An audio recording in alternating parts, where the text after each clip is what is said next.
McEvers, Gookin, Adams, Miller, Ittinger, Evans. For invocation tonight, so we will move on and have Steve lead us in the pledge.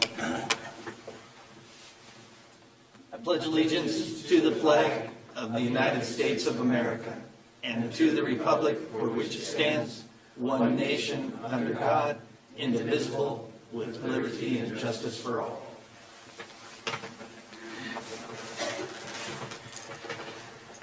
I don't believe we have any amendments to the agenda tonight. I think we are good to go. We will move on to presentations. We have a presentation tonight from Virgil Edwards with the Disability Action Center. Accessibility during the winter. Yes. My name is Virgil Edwards. I'm with Disability Action Center. I live in Coeur d'Alene.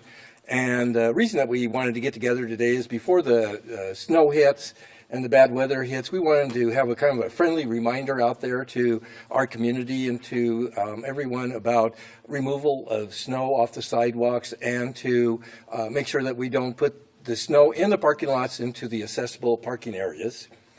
So that people can get in and out and be able to freely utilize businesses and businesses and other facilities in the area.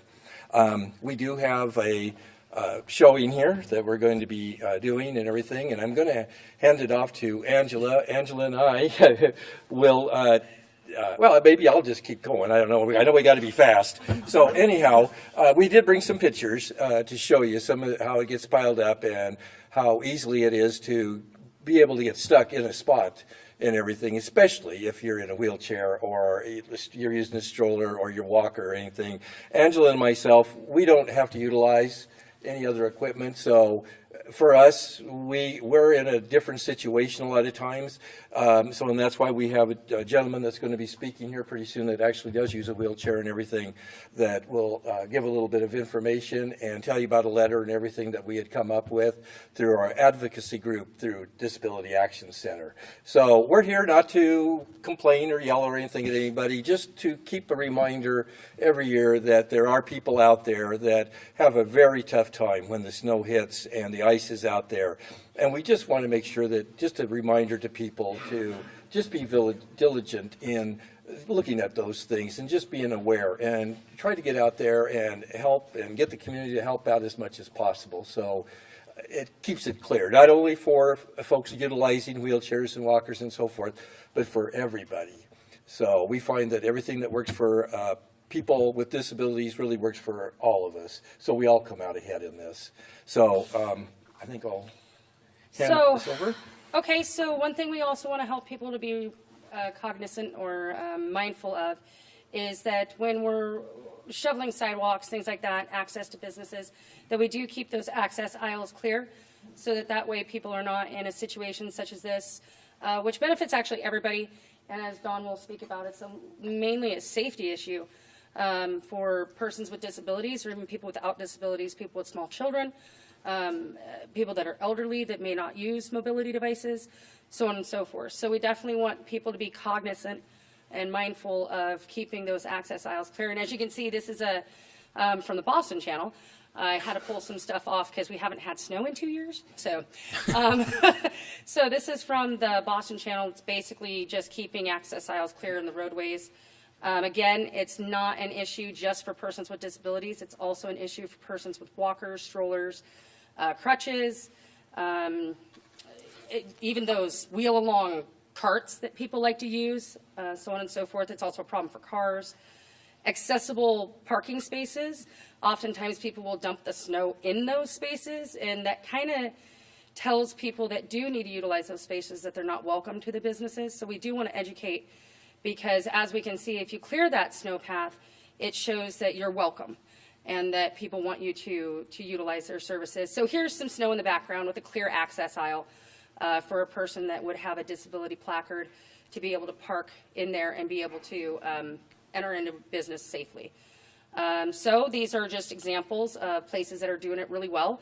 You got your city workers out making sure things are clear. We understand that timely manner sometimes isn't always the best, but if we can be just mindful of it and like the community can rally around and support it, that would be great.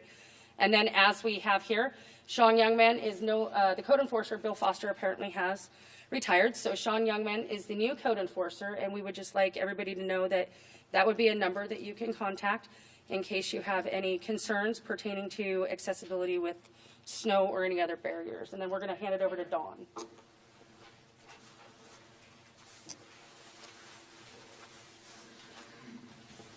Thank you. The first thing, this is accessibility issue, but it's also a safety issue. Any of us that have to go out in the street with the traffic, including people walking, it puts us in way more danger. And the businesses and residents that take care of their sidewalks, they're good all winter. But the ones that don't, you can't use them, or I can't. A lot of people can't.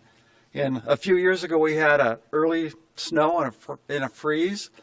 So the sidewalks that were clear were good for a month, 6 weeks. The rest of them, they turned to ice, and it was hard for anybody to use them. And the city puts responsibility on the property owners or the occupants to remove the snow. And the city also has what happens if you don't. They can assess a lien on your property. And then if you don't take care of that, they can, or you can, charge them with a misdemeanor.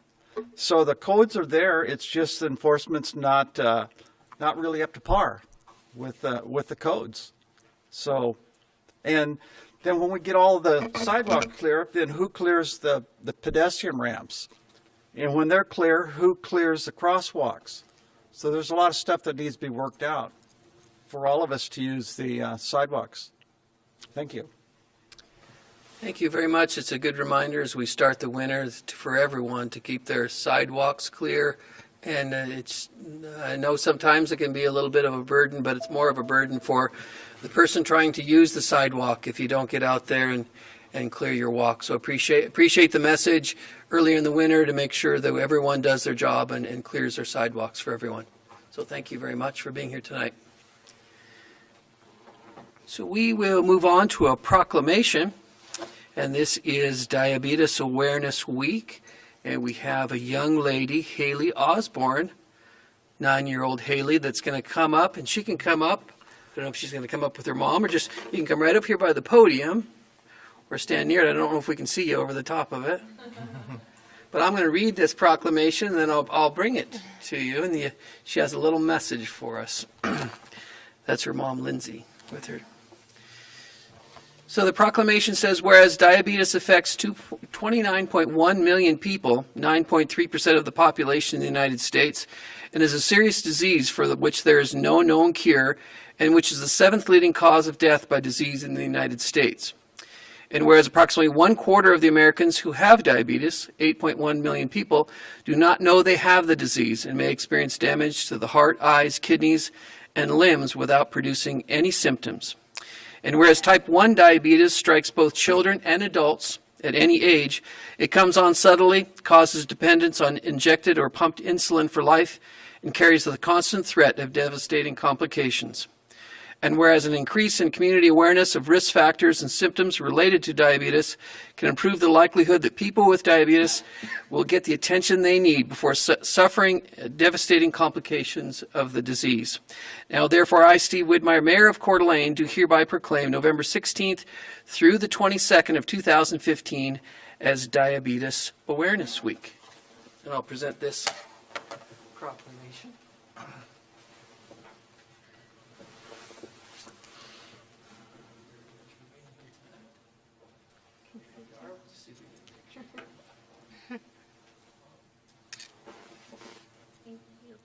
Message for us? Okay, great. My name is Haley. I'm a 9-year-old diabetic. October 22nd, 2014, we became part of a family that we never dreamed of being a part of or ever wanted, our diabetic family. A family who has gone through so much heartache, pain, worry, sleepless nights, and suffering.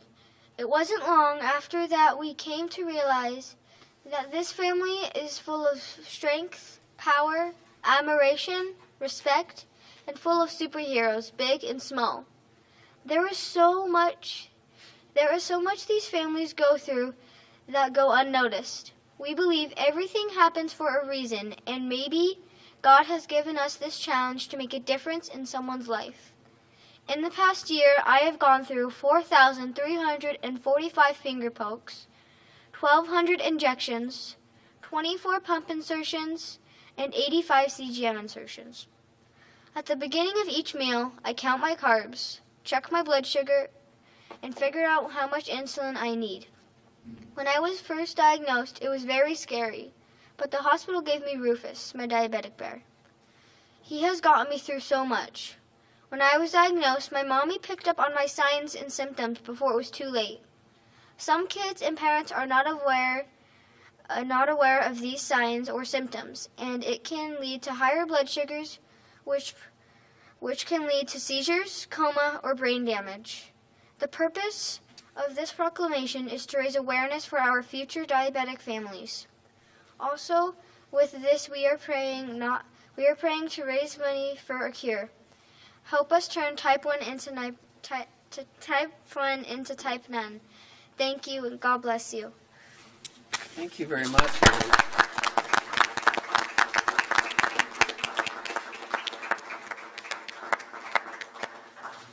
Great job, brave young lady. So we move on to the Tubbs Hill Fire Prevention. Chief Gabriel, no, it is Glenn Lauper is going to give the presentation.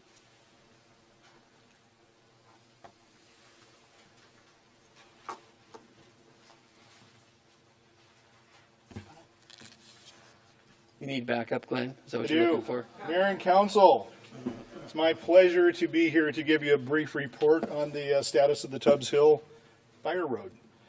The city completed all the preliminary planning, site plans, and permits needed to construct the last remaining 1,100 foot section of fire road connectivity on Tubbs Hill. Currently, there are 2 fire roads that do not connect. The fire department has been advocating having 2 ways on and off the hill for quick attack fire apparatus to deliver equipment, people, and water to the fire quickly and keep the fires small. The fire department and Bill Greenwood from the Parks Department have met with the Tubbs Hill Foundation and the Open Space Committee multiple times over the years to seek approval to add the fire road to the Natural Space Management Plan. The Natural Space Management Plan was approved by Council in 2012, and the 2000 road connection is included in the plan, and a map of the road is included on page 42 of the plan. Last September, the Tubbs Hill Foundation was again informed of our intent to construct the fire road and was asked for comments and peer review of the proposal. The Tubbs Hill Foundation voted to approve the concept of the connecting fire road, and again last week the Tubbs Hill Foundation endorsed the engineered site plan presented for the fire road connection. So I'm here to answer questions, and I know that Bill wants to describe this fire road connection. Thanks, Glenn. So here's a little layout. We had another map that I've misplaced, so we will use this one.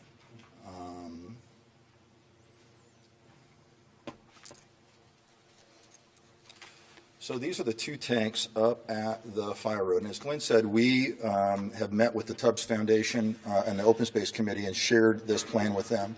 We've taken several hikes up there. Bobby Gondor and I had taken a little tour with them almost 3, if not 4 years ago in the same area. What we looked at were a couple of different routes. This turned out to be the best route. So if you were to go down this direction, there is the water department tank road that comes up off of about 10th.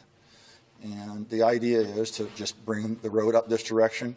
It may have a little bit of a contour shift in here where it kind of slides along here and takes a little bit of an S-turn, but this is the preliminary route.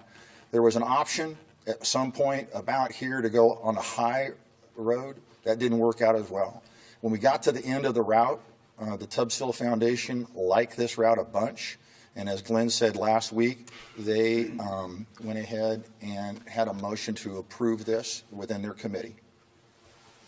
And that's the short and sweet story of it. So if there's any questions that you would like to ask about this, Glenn or I'd be glad to answer any of those. Questions? Wood? So do we use the water from those tanks to fight fires if they're up there? So we do have, Councilman, we do have two Right fire there. hydrants. One there, And then one next to the smaller tank. up there. It doesn't have a lot of pressure, but it does have water available. We have two hydrants on the Tubbs Hill Road coming up the other way. And So if I might interject a little bit here to answer your question, Councilman, about the hydrant is right there where the cursor is now. Glenn wanted to drag a hand line along this, so this is the main road. This would be a stub that would come off the main road. This area right here is extremely flat, and so this is an opportunity where they could refuel or refill their tanks and a place to get off to let other traffic go by. So it'd be kind of a staging area, but the fire hydrant's right there, so we drag a hand line that direction to fill up and then go fight fires. And this has been in the works for a while.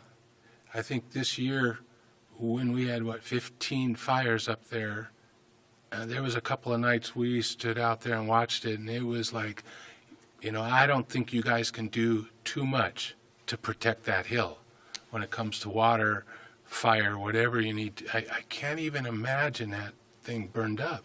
I can't imagine the impact on all of us and all our citizens. It's just, if this is a good starting place, I think it's great, but is it really enough? Is it, or well, do you guys?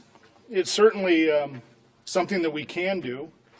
We're not going to put our people in harm's way by just having one way in and out. We're actually able to get them off the hill, but we're able to get our people and equipment there quickly. And we've been able to show that all the fires that we've had this summer have been close enough to an existing fire road that we've kept every fire to under an acre. But we've never had a situation like we've had this year. We had a 13-year-old child admit to setting 6 fires, daytime and nighttime. So we've never had that happen before. And under the right circumstances, a child with a book of matches could burn the hill down in 2 hours. We know that could happen. So this gives us a shot to making sure that we get there and it stays small. Thanks, guys. Dan? Thank you, Mr. Mayor. So Chief Lauper and I believe Chief Etherton and I did a walk up here kind of a couple of months ago and checked it out. And this is pretty much where we walked, isn't it? It is, Councilman. And so, and it's going to be interesting to put it all in. I assume this is going to happen sometime in the spring, or is it happening now? Happening as soon as we can do it. Okay. Well, let's make sure we get the message out there so when people see backhoes and stuff up there, they don't freak out and call us. Right. Which is why I'm glad you're having so this. We'll get that yeah. posted like we've done other projects, as well as what we're doing here this evening to inform you and everybody out there listening in. But we'll do our darndest to get the word out so everybody knows. We've hit all the committees that we think we'll get that word out as well. Like I said, the open space, we've met with the Tubbs Foundation twice, and Glenn went and talked with the KEA as well. Beautiful. So all the folks that we thought would be really interested in this project, we've tried to touch base with them. How many trees are going to have to go?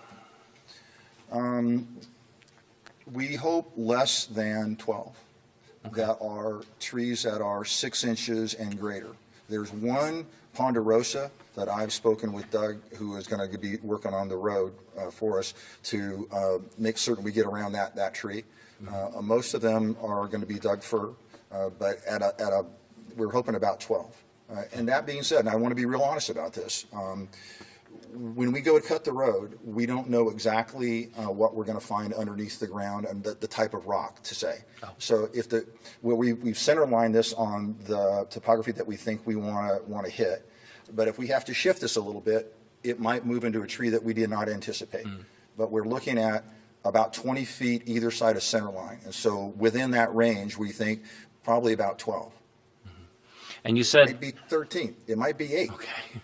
So when I say about 12, I want to, but we have to do this. I think we'll be up there with our tape measures, regardless. But the Tubbs Hill Foundation, now you did say they signed off on this and they had a vote and there's like a public record of this, so we're not going to hear any surprises from them. Well, we sure shouldn't. What they did in September is they voted in concept to support the plan. What they did last week, as Glenn said, they voted, not unanimously, but they voted and it passed, that they support this engineer drawing. Excellent. And so they understand the need for it. Mm-hmm. This question came up to me either, and I don't know, I might have even read it online. Why do we need the road if we have a fireboat? Maybe you can explain how the fireboat would come into play if there was a fire on Tubbs Hill. Good question. So, the voters just approved the GO bond, and we just ordered a new fireboat. And the fireboat is going to have access to 30,000 acres of water. This road is about 200 feet in elevation above the lake level.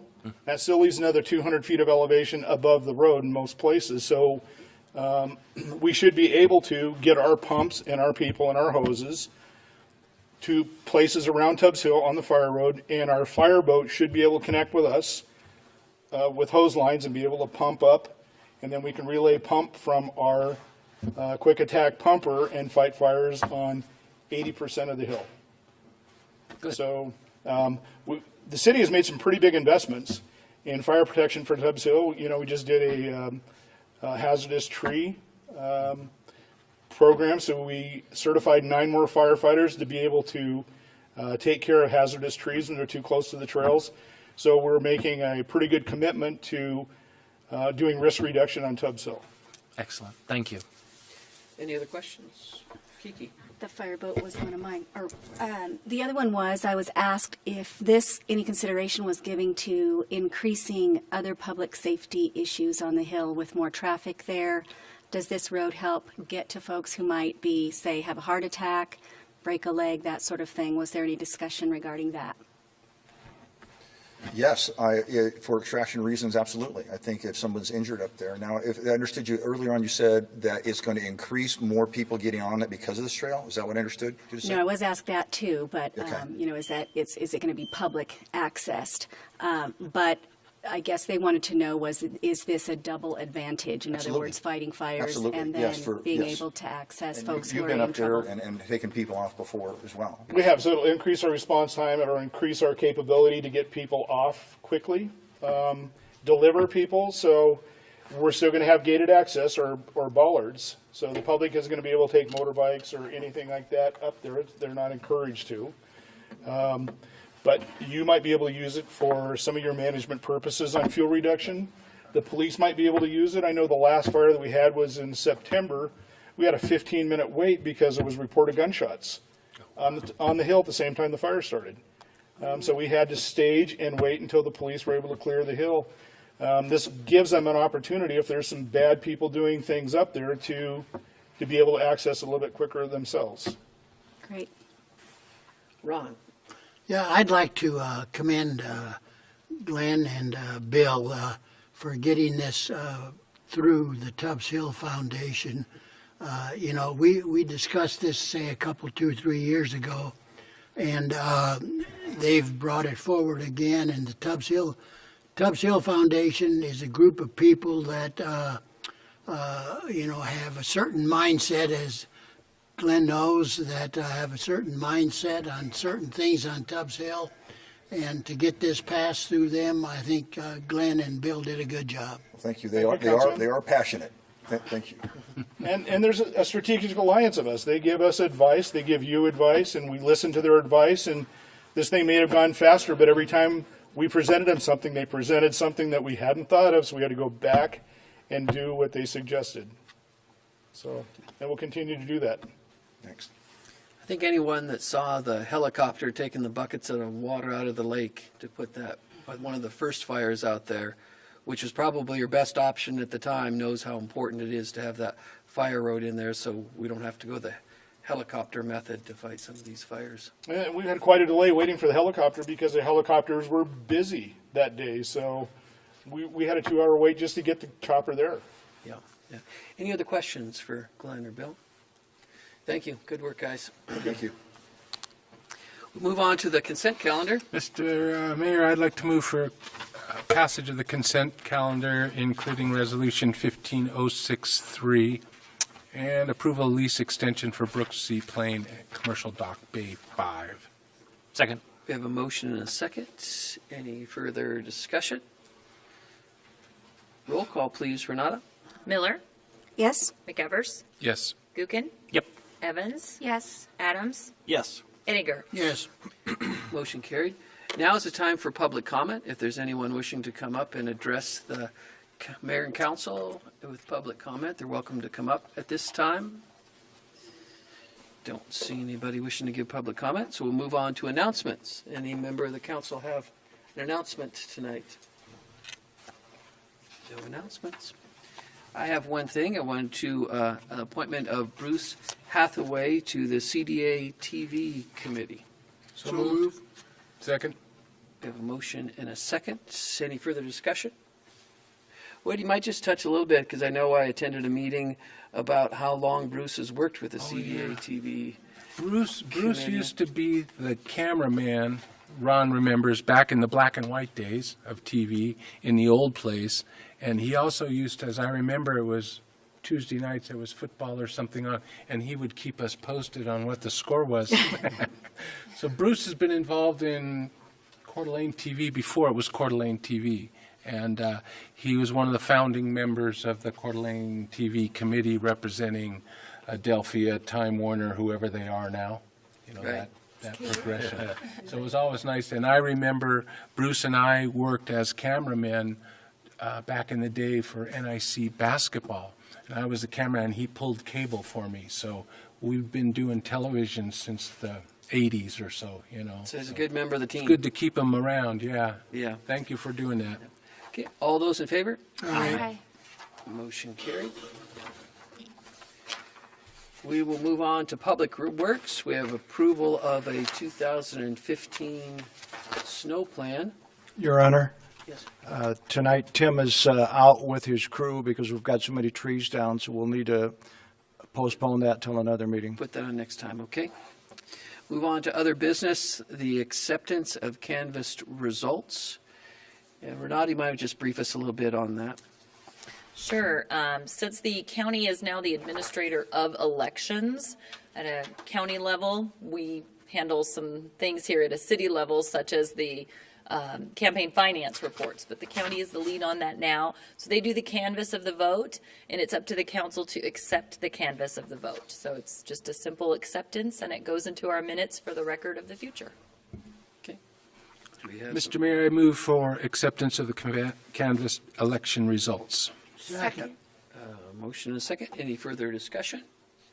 All those in favor? Aye. Motion carried. We'll move on to public hearings. This is a legislative hearing. There are some sign-up sheets in the back for anyone that wishes to testify. Doesn't look like anyone does at this point. And we have a staff report by Dennis Grant.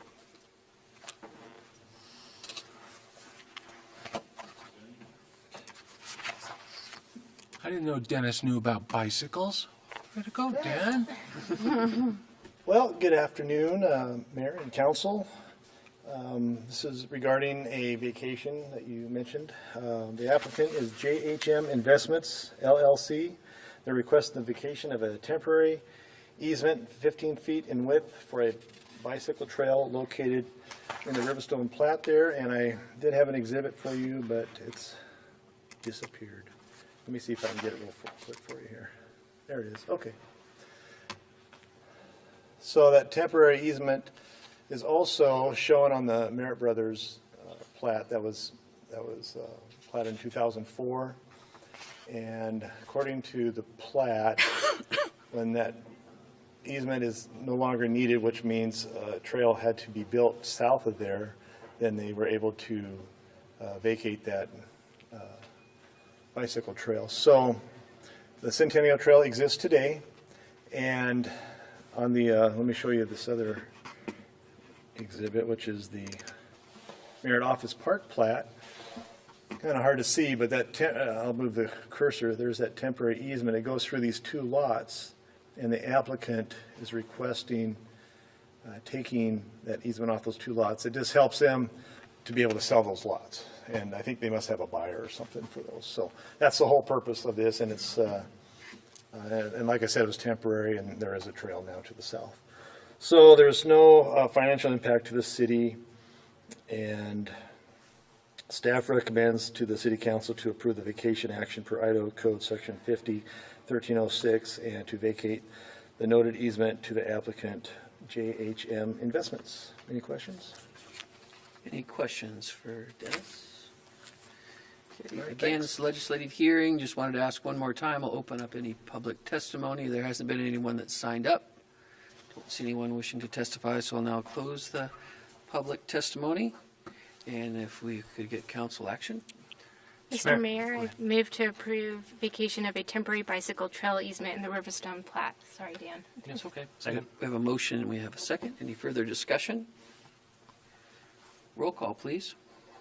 McEvers, Yes. Ettinger, Yes. Gookin, Yes. Evans, Yes. Adams, Yes. Miller. Yes. Motion carried. Thank you, Dennis. We'll move on now to resolution number 15-064, establishing fees for the police department for a VIN inspection fee and a fee for service of police officers for security and/or traffic control. And we have Renata. I get to pinch hit tonight because our storm has taken our chief of police away from our meeting. The Municipal Services Department sort of oversees fees anyway, so generally I aid in this public hearing. The police chief wanted me to note that they are currently providing the service of VIN inspections. They've never set a fee for it, but the county and Post Falls and other locations charge $5 for that fee. So that $5 fee is just bringing them into the norm. Without a fee, most of those inspections are coming to the city of Coeur d'Alene rather than spreading across the county. So I think that will help with that. Clever. At your last council meeting, you approved a program for the police officers to conduct work in the guise of a police officer's duties outside of their normally scheduled hours for security and traffic control type services. So they're setting a fee that would go along with that. This is a medium rate for a patrol officer, a sergeant, or a lieutenant, whoever might be providing that service. He feels that the fee with the benefits loaded into it, so it includes all the insurance and et cetera into that fee, would allow the city to provide that service at a cost neutral to the city. So we would be able to provide that service and we wouldn't be incurring any sort of hole in our budget for that. He is requesting a $20 processing fee. So each time a person requests that service, they'd pay that $20 fee. So if you asked for it on January 1 and January 30th, you pay that fee each time. Additionally, $20 fee for a 4-hour use of a vehicle. This is the vehicle that the officer will use to get on and off the site there. So not the person requesting the service. They don't get to drive around in the police car that night. That's the actual patrol officer that will be using that vehicle. That just allows for the tear and wear and gas of that vehicle. So he feels that these fees combined will cover the cost for that service. Okay, questions for Renata? Dan? Thank you, Mr. Mayor. Renata, the only thing that struck me as different was the vehicle use, $20. So you're saying that's just for, so they drive our vehicle to the site to do whatever. That's not them like driving a police car to escort someone or something like that, or it's just, I mean, because it seems low. Yeah, it shouldn't be. So let's just say on Black Friday, Best Buy is concerned that they're going to have a lot of theft and they'd like to have police as security officers on site. That police officer would drive one of our older vehicles, maybe one of the school resource officer vehicles that's not being used that weekend, to the site. It would likely be parked in the parking lot while that police officer is doing the duty. Okay. But it would take it out of use of patrol. So that's the fee he felt was appropriate for that use. So they're not driving a black and white. They're driving not a full-on police car with all the. I can't say for certain. I think that the school resource officer vehicles are a full-fledged police vehicle, but maybe one that has a little more miles than the day-to-day patrol vehicles. Well, it just, and I don't. The chief's not here, so it just seemed a little low. $20 for 4 hours, but like you said, they're not driving for 4 hours. Okay. All right. Thank you. Woody? So the city is setting the rates to rent our policemen to a private individual. That's what this is. I So, believe that's the program you approved last council meeting, yeah. so the businesses pay the city for the officer.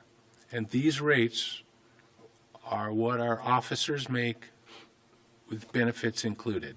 Is that correct? This is a median rate, yes. Obviously, each person who's been here for a different time period would have a different pay grade, but this is a median of rates that the chief felt comfortable with.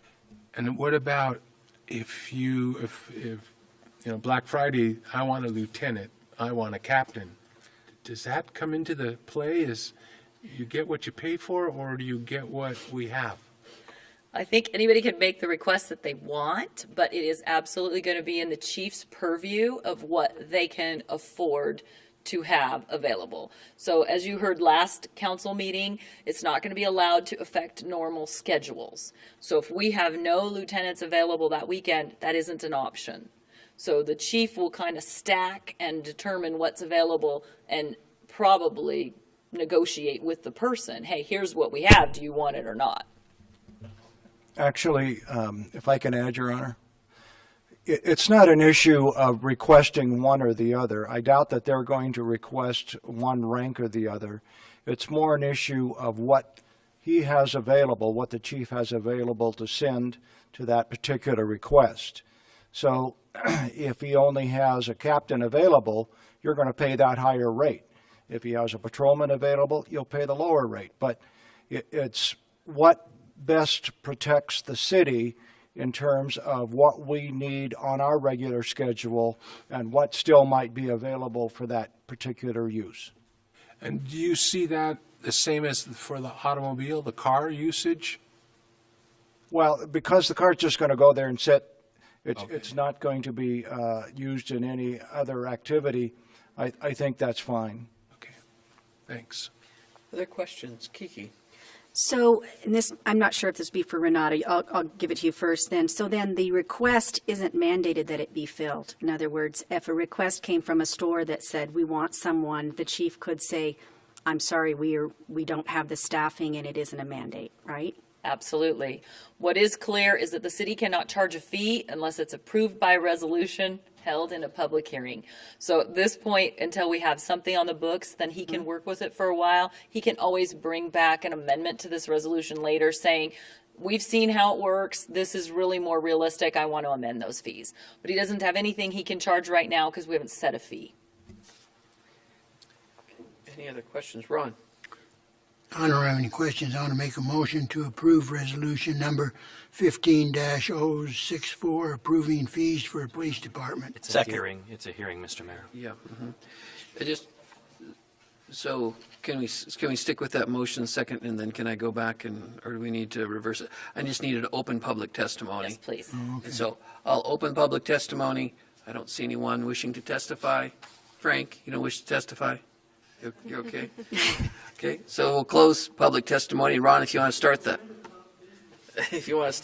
so we need to have the motion again. Okay, I move to approve resolution number 15-64, approving fees for police department. Second. Okay, we have a motion and we had a second. Any further discussion? Okay. Roll call, please. Ettinger, Yes. Miller, Yes? McEvers, Yes. Gookin, Yes. Evans, Yes. Adams. Yes.